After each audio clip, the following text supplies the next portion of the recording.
Good morning. Welcome. How are you today? I'm Mary Winters, a gerontologist, the owner of About Senior Solutions, and you are watching Visionary Aging. We are here to support you with all of your successful aging needs. We want you to be empowered with fabulous resources. That's why we have great speakers and information on the program today. We have our segment host, Melinda Hughes, with us, and she will talk a little bit about how to relieve pain and anxiety through exercise and nutrition.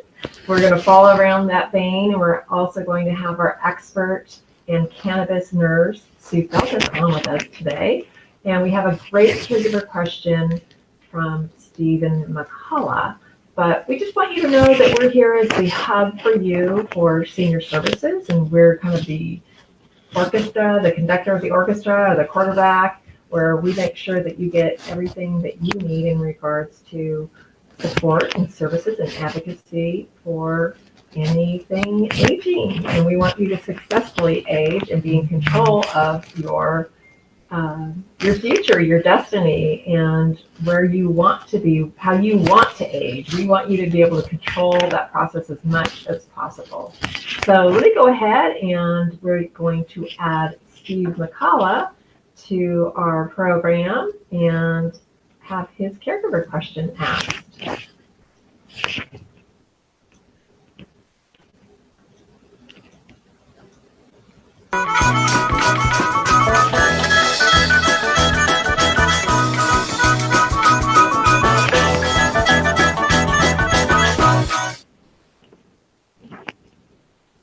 No, I had a little button trouble there, but we're good now. How are you? I'm great. How are you doing? I'm doing good, thanks. So, yeah, no, for sure. I am too. So what's our caregiver question today? So our caregiver question today is, when your family member is in a hospital and they're dealing with different doctors and different nurses and different physical therapists and caseworkers, who do you go to for getting the most current, updated information? Because it seems like when you go to different people on different days, you get a different story. So if you're trying to take care of your family member that's in a hospital, what's the point of contact you should have to get the right information or the most current information? That's a great question, and it's actually a very hard answer. You'll probably get the best medical support going back to the station and asking them there. They will have notes from anyone who has been able to see your loved one in the unit. Doctors are pretty hard to touch base with oftentimes, and they're most often a hospitalist and not the regular doctor that your loved one would see. There's also a social worker there that will help coordinate a lot of what's happening, and that can be a really great point person. They will eventually you'll meet a discharge planner, and that's somebody who will have different information on top of that. I think the biggest thing is having one really solid person from your family communicating with whomever is the most important person on the unit at the time, and dispensing that information to your family, because I know that staff can get overwhelmed talking with multiple family members. They're usually pretty generous about their time in communicating with people, but it is nice to have one point person. And if that point person can even reach out to our office and let us know what's happening, and then we can kind of guide them through what things to ask. That can also be really helpful. The other thing that's really challenging for staff, and especially for family, is that they may say, today we're going to do such and such with your mom. We think she's going to be discharged on a certain day. And because Medicare really doesn't allow us to communicate in a style that is definitive that way, that's what's happening for that day. She will be taking this path for a discharge, say, but all of a sudden there may be a change, an infection takes place, or there's some kind of an issue within the hospital where there's a decline, and so they hold back. Or I've even had situations where the gentleman was ready to go to skilled nursing facility, and do some additional rehab. And he walked further down the plank, so to speak, than they anticipated. And they said, oh, he doesn't need rehab. He can just go home. And sometimes we need to advocate for those people to be able to have additional rehab. Maybe not, but it's a very interesting kind of conundrum that is constantly changing day by day and sometimes hour by hour with your loved one in the hospital. So it can be very confusing. And I think just making sure that you are getting continued information and updates so that you're able to decide what step you need to take. And it's often pivoting of, we're doing this today, we're doing that today. But asking experts who have done it hundreds of times, what do you think our next step should be, can be very helpful. So I know that's a very long-winded question and maybe not even answer the question completely, but it's an ever-changing situation on the units. And it can be very complicated when you do have somebody in acute care, especially right now when we're still not able to visit as much or have the number of visitors that we used to have. So there we have it. Do you know what day it is today? I will have to look at my notes. You should just make one up. Make a day up. It's Celebrate Mary Day. Oh, there you go. I think it's nursing week. So today is the last day of nursing week. So we want to celebrate those nurses who have been so fabulous to our loved ones and just donate so much emotion and effort and love and care to the people that we care about. So thank you, nurses. And we are going to have Sue Feldmeth on so we can thank her, our very own nurse too. So thanks a lot, Steve. We're going to go ahead and jump on to a little birthday. How's that? All right, sounds good. See you at the end. All right, thanks.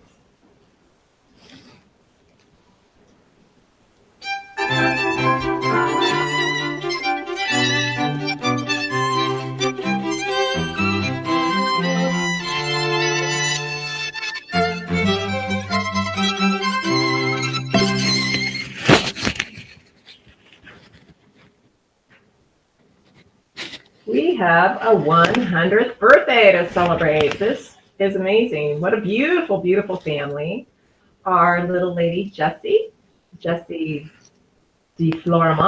is originally from South Africa. She's been here for 40 years, and she lives in Maryland with her family. She is a master seamstress, and she has put some gorgeous dresses together for her daughters, granddaughters, great-granddaughters over the years, and they wanted to shower her with a huge party. I think the governor actually made sure that we're going to have a drive-by for her, a special day. And the family also said that she loves to dance, and she looks like she can cut a rug for sure. I love how loving and inspirational her family looks, and I can tell that she's absolutely adored. So, Miss Jessie, you have a fabulous birthday today.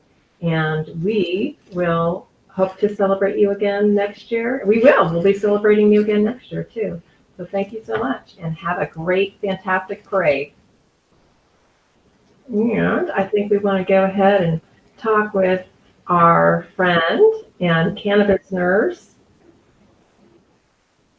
Let's see, we're going to find her. We're going to find Sue. Did Sue fall off? No, Sue's there. Sue's there. Oh, maybe she did fall off. We can go ahead and let's see. Okay, she's going to come back. So come on back, and we'll bring her in. But in the meantime, we're going to ask Melinda to come on and share a little bit about anxiety and alleviating that with exercise.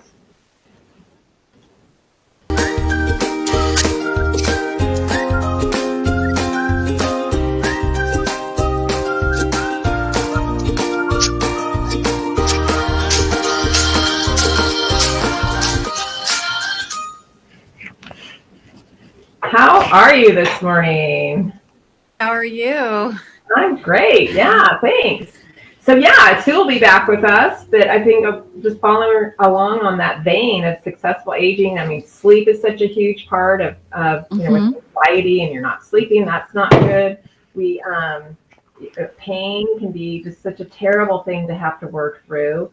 So we'll get Sue on in a minute. But I thought we'd go ahead and start with your segment and Yeah. too. So there's an intrinsic relationship between the mind and the body. So, you know, it's being thought of instead of being two separate things, like the mind over here and the body over here, that it's on like a spectrum, and that's just two opposite ends of the spectrum. So the mind is part of the body and the body is part of the mind. They've done a really cool study where they can put like an electrode cap on somebody's head, and that person can begin to move a mechanical hand with Wow. just thinking that they're moving a mechanical hand. So they're not moving their hand; they're just moving the metal limb as if it's their own. So the power of our thoughts and how they connect to our body is really powerful. It is. One of the things that I like about the slow motion strength training that we do at the strength shop, and maybe you've had this experience, I'm sure you have, Mary, is that when you're going to muscle failure and when you're working the muscles so intensely, you have to be completely present. You can't be thinking about your grocery list or thinking about, listening to music, watching TV. It's something that requires your full attention because of how intense the work is. And that's kind of, I think that that's a really important part of the strength training, and it shows how connected the mind and body is. But one of the cool, I guess, the things that we notice working with so many people over the years is that people not only become physically stronger through their strength training sessions with us, but we notice different changes in how that person lives. And it can be kind of a change from just feeling stronger physically and having more confidence in their body.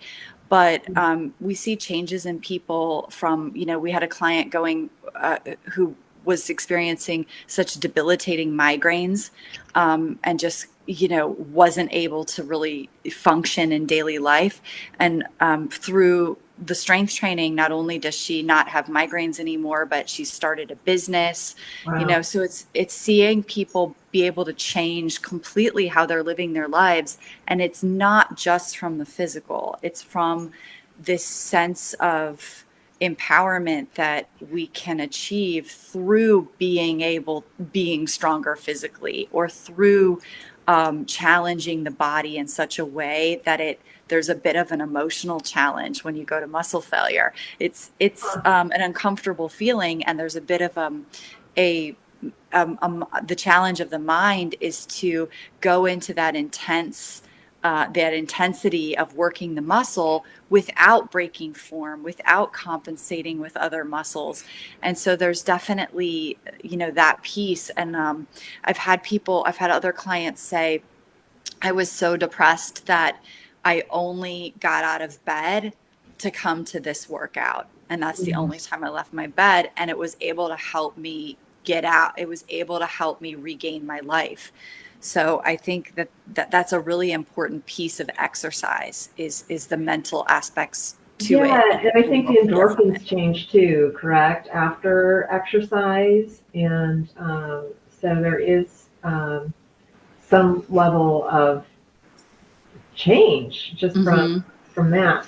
I know personally when I can get really anxious, we work with some pretty challenging personalities and really horrific elder abuse situations oftentimes. And I've actually been able to work through a lot of that with meditation for myself, but sometimes you just really need to get on the road and just kind of run or just kind of get some of that out. So, yeah, there's something physical when we move our physical bodies, we can really change our mental state.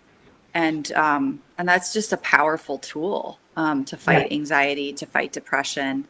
It's really powerful. And I don't think most people realize it, Yeah.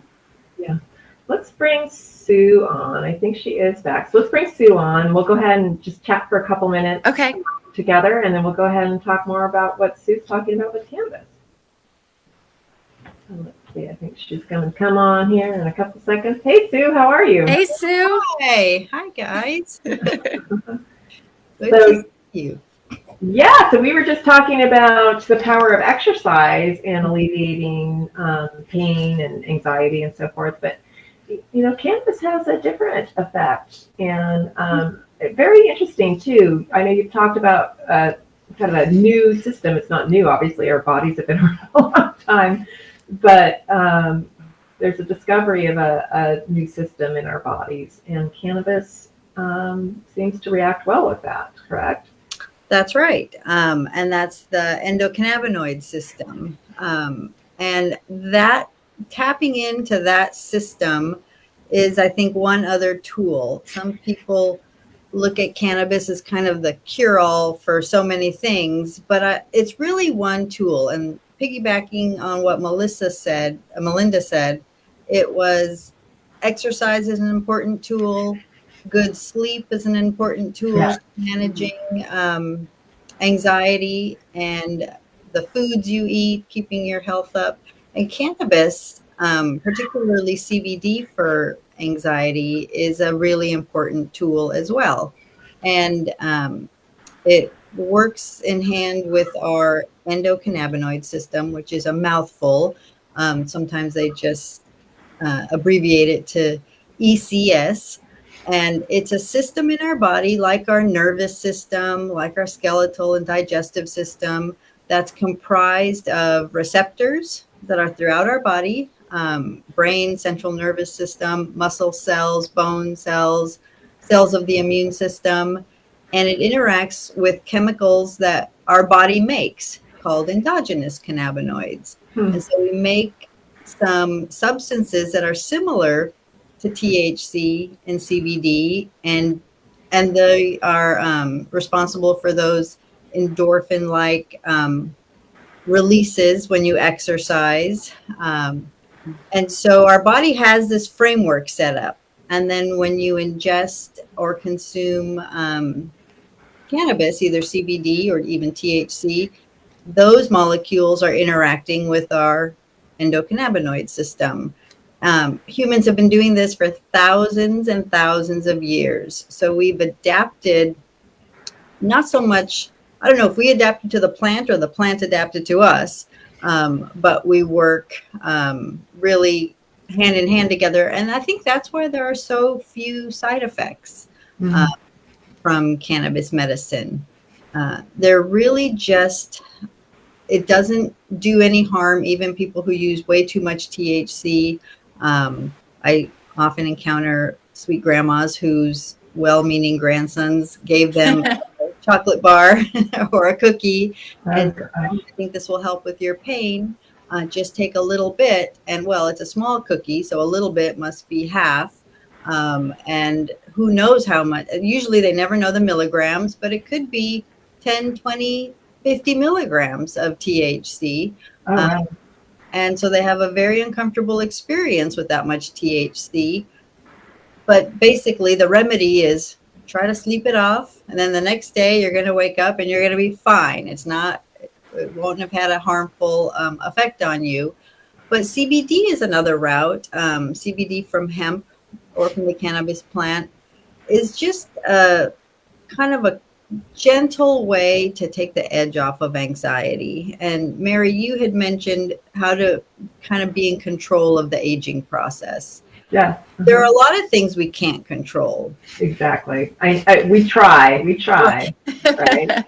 But you have control over your attitude and your mood. Right. And but when we need help, I mean, it's important to reach out to experts. So it's important to reach out to you, Melinda. It's important to reach out to you, Sue, and Right. in our office too, actually, because they're very specific things that we support and create benefits for people. And we can't control the wonky ways that hospitals are working. We can't control somebody else having some anxiety, but we can talk through the solutions to see what can we do to make the situation better for an individual. Right. And all that boiled down to advocating for yourself. Yeah, exactly. And so I think cannabis, medical cannabis is a way that people have advocated for themselves in California, which is why we got the first medical cannabis law on the books back in 1996, because people take control and say, I'm going to the doctor, I'm having this anxiety, I'm not sleeping well, and they're going to write you a prescription. And if you said, hold on a minute, what if I wanted to try CBD first? It's your body. So I think people don't always need to defer their care to, a doctor with limited time and limited options, because cannabis isn't an option that they can prescribe. It's not prescribable. It's open to everybody.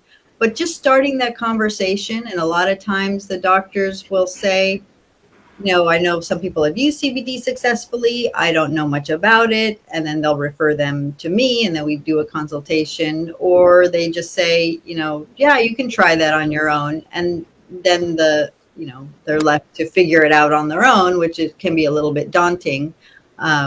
So that's the role I like to fill, is kind of the guide through that journey. Because even as a nurse, I thought it was kind of convoluted and wasn't sure what was trustworthy. Yeah, and I love your story, actually, because at first it was like, I don't know about using cannabis with any of I was our very against it. And I remember meeting you for the first time, and you said, I never was a drug user in high school or college. And my mom had this issue, and a doctor brought it up as an option to use cannabis, and I thought he was a quack. And of course, it's like, well, yes, of course, we think he's a quack. And now we kind of think the doctors who are unwilling to be open to communicating further, or not necessarily quacks, but need to do their research on this. And I know you're working on some research in a memory unit to see what kind of benefits this may have with the residents there. And so I'll be looking forward to the findings on that. But I love learning more from you on this, because I find that there are so many benefits to our clients, and you do offer a consultation, correct? And really look at what the best situation or scenario is for each individual.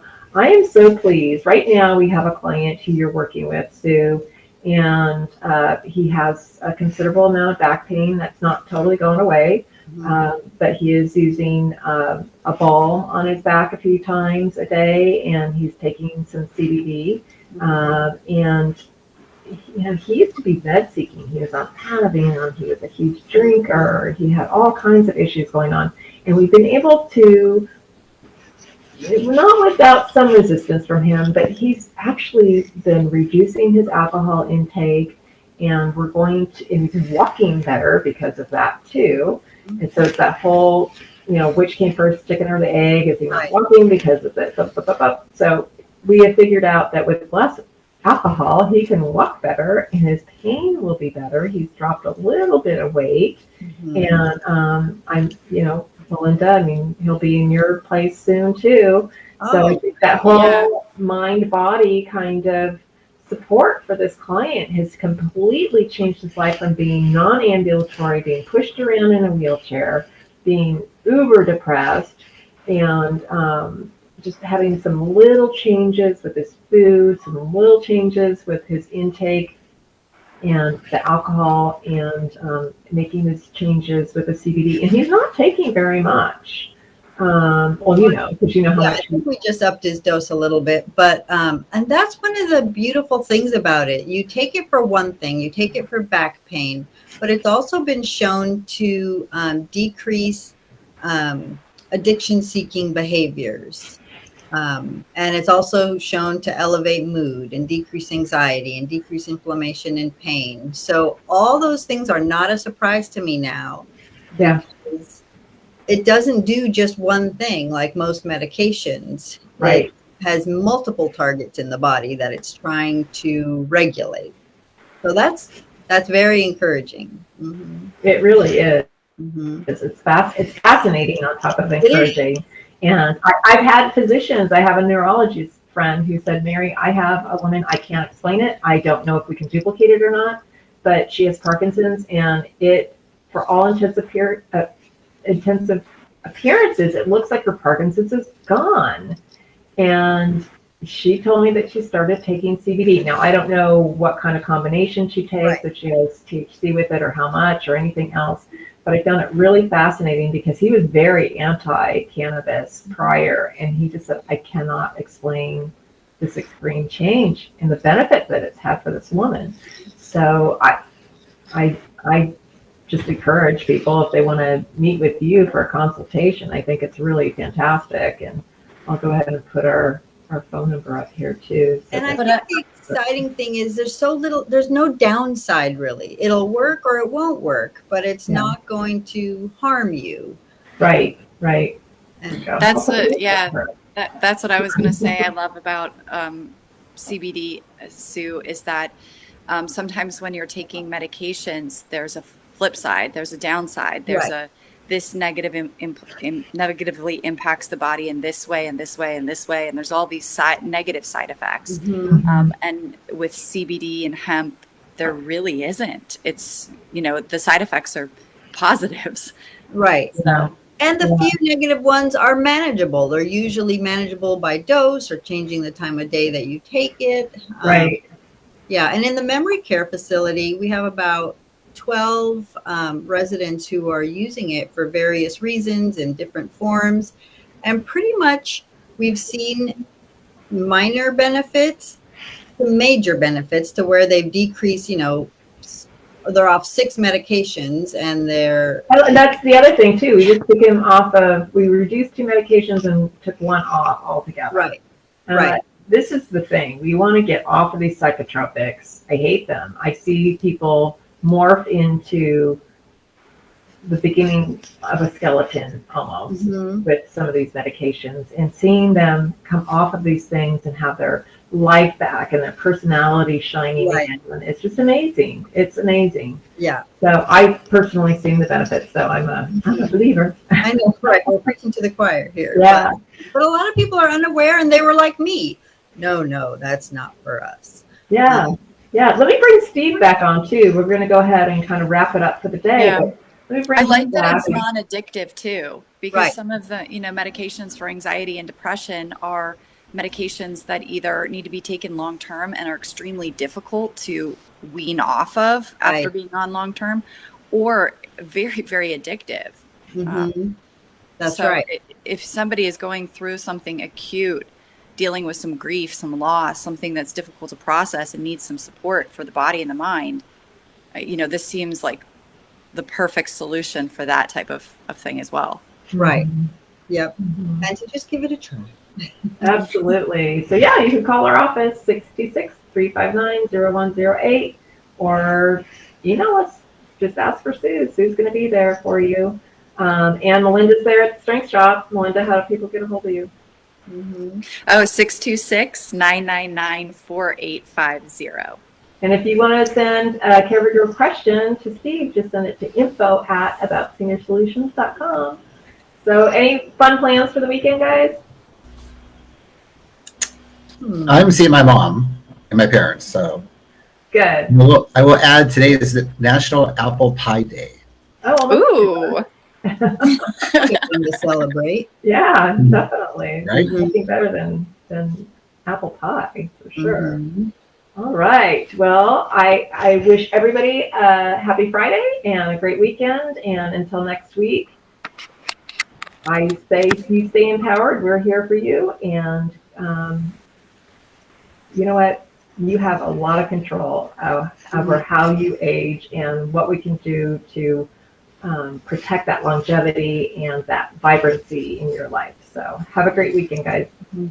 Bye. Bye. Good weekend. I've got my little extra here. Here we go.